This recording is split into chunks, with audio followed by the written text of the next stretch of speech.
Hii ndio sababu ya kwa nini baadhi ya wagonjwa wa bawasiri huwa wanatoka harufu sehemu ya tundu la haja kubwa.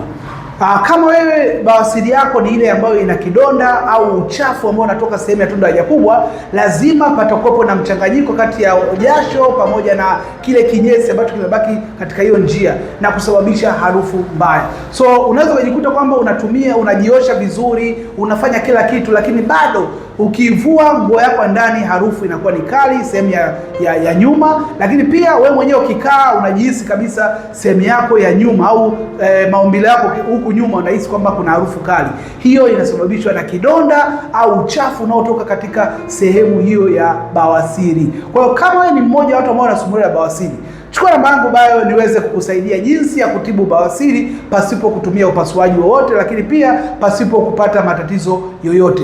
Chukua namba tuwasiliane.